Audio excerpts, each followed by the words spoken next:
All right. Hey, how's it going? Hey, what's up? I wish I could play that music in the background all day long, but it ends, and I don't want to keep looping it. The reason why I called everybody here today is to talk about this. I've been looking at this for a while, and it's just dawned on me, so I thought I'd share it and put it into my videos. If you look at wow, is my voice really so raw? Okay, so I've always said that the shape of the mid-Atlantic trench here, it's not a trench really, it's a ridge, I think it's both. It shows Africa's shape very clearly, and one of the things that I always didn't get was a couple of changes in the links here. But now that I look at this, and you're saying, what am I talking about? Well, here again, if you look up here at Scotland, and of course England and Ireland sit next to what was Doggerland. And when we look at the history of the world video here every day, the 53,000 years, we can just let it go and watch the Doggerland, I always mispronounce it, Doggerland. Okay, right about here is when it starts to recede, and each couple of years it recedes more and more. We've got a lot of places that recede.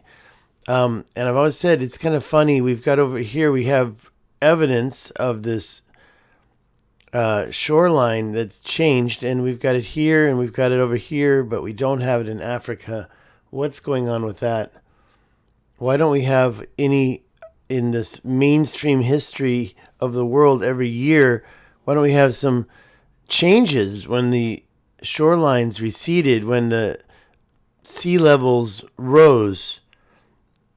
It's like, well, what are we seeing here? Well, honestly, Google Earth answers this question. Let's take a look and see how 20,000 BC, this has changed, this has changed, this is all changed.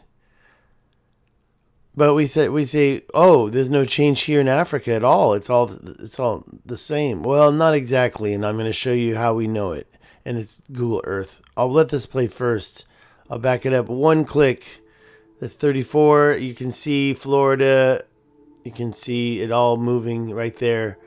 And then the civilization starts. It's very convenient, but that's not really what I believe. Here we can see this shelf. Okay, now I don't think you're going to see, there's some weird pictures here. I don't know what that is, if that's supposed to be some type of a underwater shape. It's very weak. It's very bullshitty.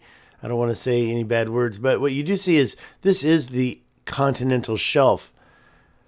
This is our ancient continental shelf that we're wondering where we should go. Well, obviously this has got a lot of stuff in there, Now, as far as Spain goes, a friend of mine was saying they're doing some I want to say friend, I mean online connection. What did Spain look like? Well, if you really believe that something was going on here, then you have to check right there. There you go. There's the old shoreline right there. Basically, here is an old shoreline right here in Africa. So you've got this shoreline that you can see. That was what Africa looked like right there. And getting down to, okay, so the Canary Islands still had water going between them. You can see that. You can see that shoreline right there. This is a little bit varied. You're not sure which spot is which.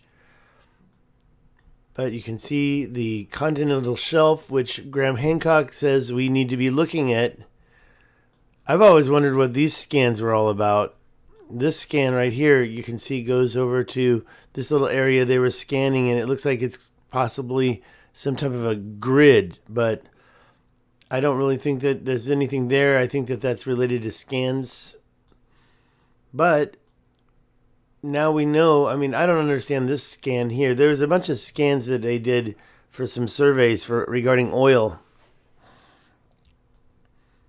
So they probably have the data, but what you can see now is that this is what Africa looked like 20,000 years ago, right there. That's the edge. So there was a little bit of a, this little Dakar or Cape Verde point is a very hard piece of bedrock.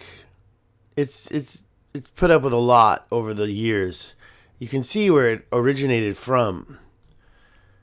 You can see this line right here, this ridge or a trench. I mean, you tell me if that's a ridge or a trench. It goes down, so it's a trench. Maybe that's a trench.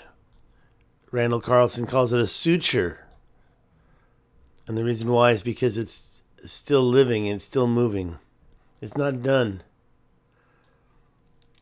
So you can see also that that area there was this area over here. You can see this little tiny ridge. You can see that little tiny ridge. It moved that direction. And you can see right there, this is where Dakar came from right there. Maybe right there. You can follow the line, you know. The line ridge goes right there. So that's why I think that it wasn't that. That seems down there. But I would say right about here is where that Dakar piece came from. And it scraped along here. And it did something with these islands, these Cape Verde Islands, when it was created. But it scraped along there. I'm talking about Pangea separating. And they've done a lot of scans. You can see pretty clearly what's going on there. I mean, as far as the topography goes, not everything is scanned well, but you can see like that line right there is very significant. And it probably, I don't know, that I believe is this. And you know, maybe I'm wrong too, but you can kind of see how it scraped up and then scraped back down and it went over here. Maybe that part right there, maybe this part right here, or maybe both points are these 2 points. But 20,000 years ago, according to History of the World, and we can go back a little bit, you know, we can go all the way to the beginning. It shows where the Euphrates and the Tigris River comes out near where Sumer was, all filled up with dirt, meaning that it was a lot lower. The water lines were lower around Thailand, Vietnam, and Malaysia, much lower. Australia and New Zealand were, well, actually, no, they weren't connected. I'm sorry. I'm looking at these, what is that? The Pow, I don't know how to pronounce that. Over here on this side. And by the way, you don't see the data for North America on the west side, do you? Because nobody really, I don't know. We should. So where's the data there? And maybe we can take a look at that right now. But as you can see in Florida, when you go to Florida, you can see very clearly where those continental shelves were above water. Right there. And by the way, this is where the big crater hit right there that took out the dinosaurs. That was a crater. Over here, you can kind of see it. It's a little different, right? You don't see that in this map at all, right? You don't see any changes there. But when you go to Google Earth, you can clearly see some continental shelves that got covered by water probably 20,000 years ago. During the Ice Age, before the Ice Age, it was probably uncovered, or during the Ice Age, uncovered because all the water was up in the... And you can see that here as well, this whole area. So it's pretty clear that he's not lying when he shows you this. It's not the same. You probably could just use Google Earth. I would probably trust Google Earth more than I would trust this dude. Not like I'm saying he's an idiot or anything. I'm just saying that I don't know what his data is. I did download his document that he's got. It's right here. If you look inside the description, you can find the document, and it shows... But when you look at it, you don't really get a lot of explanation for the shoreline move. It's 2016. Interesting map there. I'd like to grab that. But he... let me make that bigger for you.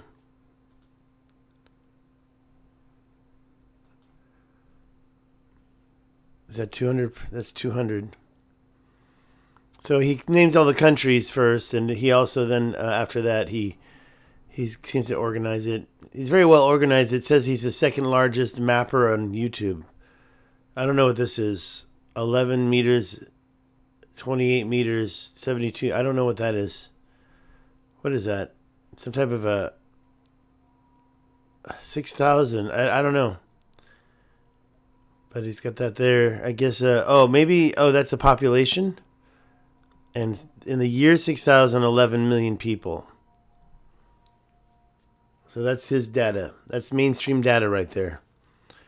And I'm talking about Alibai, the mapper on YouTube, is using it. I mean, I'm not saying he's the originator of that data. I'm sure he collected his sources there's a lot of stuff here. He couldn't possibly have done that by himself. 2016, we have 7.43 billion people. Okay, so 11 million people back in 6,000. All right, and then the rest of this document, he shows 200,000. It goes by his map. One of the things, though, I noticed is, like, for example, right about here, he mentions when Berber, and they say, is supplanted. So where is it? Right here. In the year 6,000, Ibero-Maurusian culture is supplanted by Berber. But he doesn't put when the Ibero-Maurusian culture arrived. I looked under this list. I mean, you can see it on the map arrive. That's northern Morocco area, or I should say North Africa or Morocco area. Clovis culture appears. That's here. That actually, interesting that it's 11.5 because it seemed like it appeared at 10,000 in the video that he provided. Okay, well, the main point of this video, and I just wanted to do a quickie today. I'm definitely not going to go for an hour. Probably more like half an hour max if there's any comments at all, but there are not.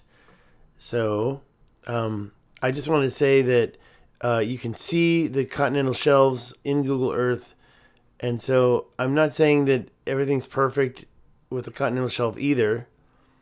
I mean, I grew up looking at the coastline and then matching it with this coastline. So we see some, but look at that. When you look at the continental shelves, you see that maybe it did even fit better.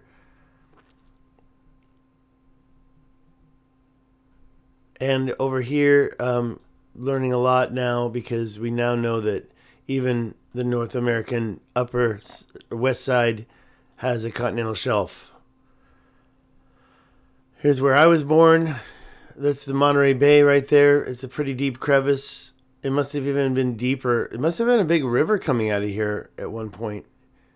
It just seems so deep. It must have been major water at one point that created all this. But I'm talking maybe even a billion years ago, right?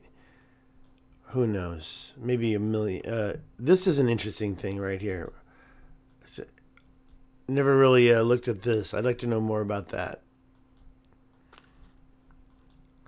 Some type of a I mean, almost reaches, right? It almost reaches. So how deep underwater is that thing?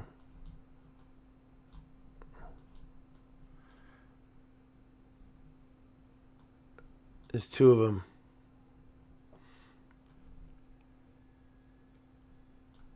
And the Hawaiian Islands, that whole how do you pronounce that word? Arpelagio? I don't know how to say it. And this was connected? Well, it's a question. I always thought that was just a small land bridge, right? Looked like it was more than just a land bridge at that point. Looked like it was all connected. So these continental shelves, interesting stuff. That was pretty much it. I just wanted to make this point because I've been watching this video for years now, and I've been seeing Doggerland and how that looks, and I think it matches Google Earth pretty well. Let's take another look at it. I mean, there's a difference because it shows this is connected to the mainland more solidly. If you look at maybe the levels are different in there. The bottom of the ocean levels are different, but honestly, the thing I guess I'm wondering now is how could this big thing have been opened if you're looking at it like that? So maybe this was all closed up too. We just don't know it. I mean, we had that anomaly, that sea anomaly is right there. That was probably right at the ocean, and now it's underwater. So, of course, I believe that this was probably all covered up as well. Look at all that. They just don't have the data, so they don't put it in there. So they just open that up and are they sure that they had no seafaring nations there? Oh, well, it's not in mainstream history, so it doesn't really matter. I mean, you can see that this, I don't know, maybe there's a way to get that data first and then talk later. But apparently that anomaly, what's the name of that, the sea here?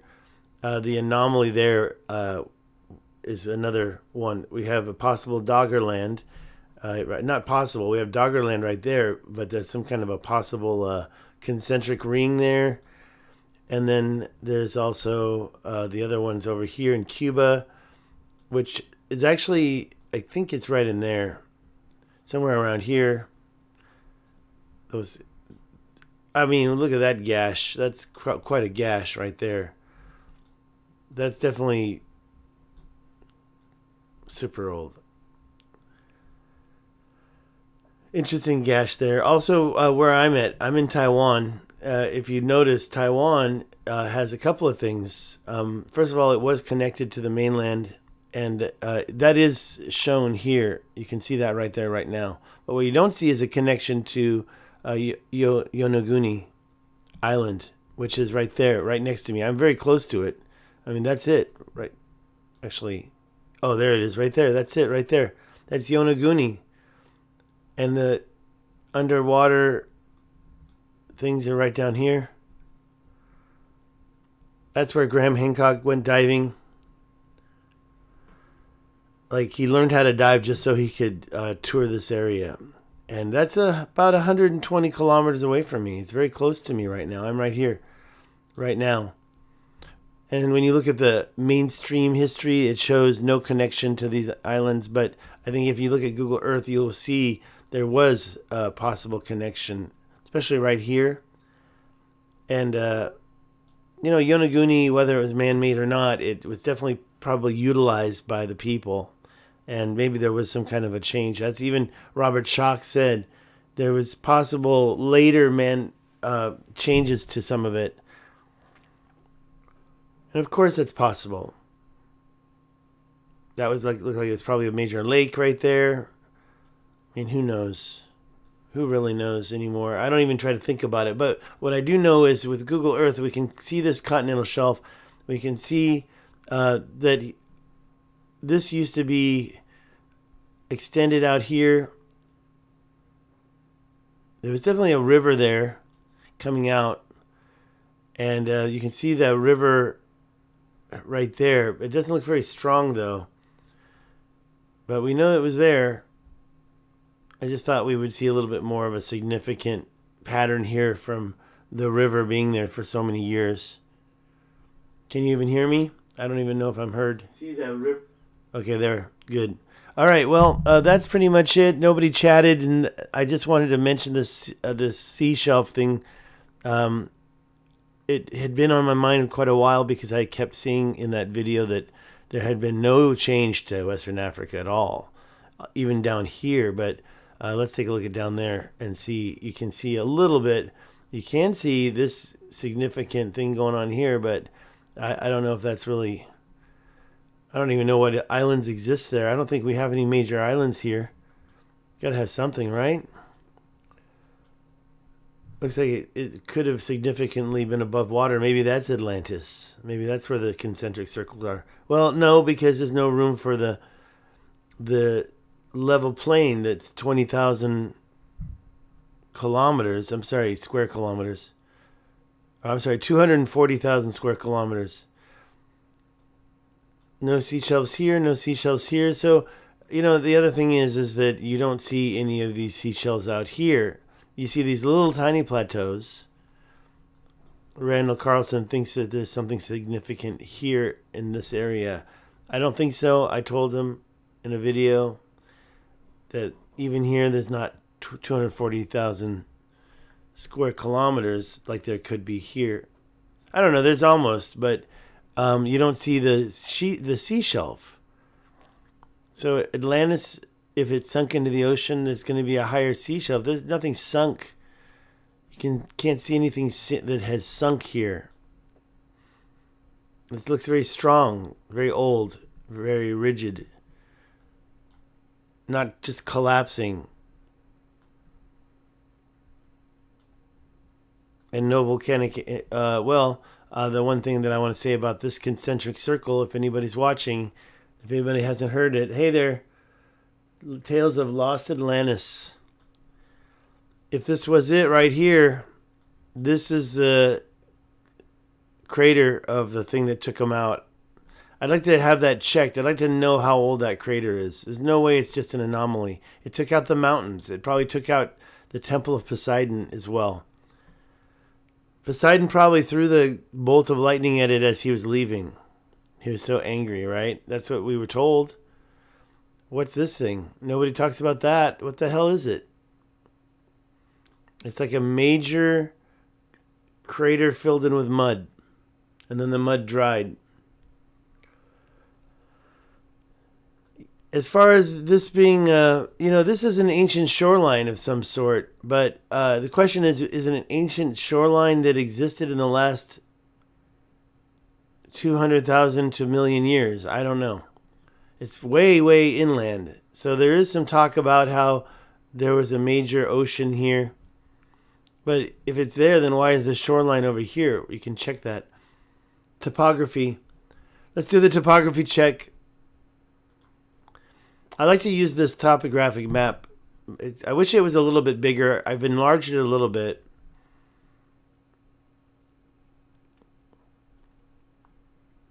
Now my computer's slow. Here's that shoreline I just mentioned. The difference is really, from 1529, you can get, let's go in a little farther.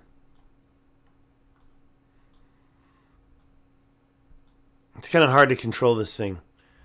So basically the top one, the white, is 1883 and the yellow is 571. That's 1,500 feet difference in height. Over here we have some more slight differences. 778 is the orange, and then the red is 1,000 feet. So it's about 200 feet difference here. Like that was a shoreline of some sort. I don't know when. If that was Atlantis time, I kind of want to believe it, but the evidence says that the shoreline was here 20,000 years ago. Right there. So it's kind of tough for me to keep talking about this shoreline being part of Atlantis. But I do think that there was a lot more water in here, so maybe there's some type of I really can't say. I am not a geographer. How you doing, Paul? Any other comments before I leave? I'm basically using my channel as a kind of a catch-all for any ideas I have. And then I can take this and reproduce it and put it on a different channel. Lost Tales of Atlantis. Might be time for a nap. Okay, let's go, guys. I'll talk to you next time. Thank you so much. Have a great day. And goodbye to you all.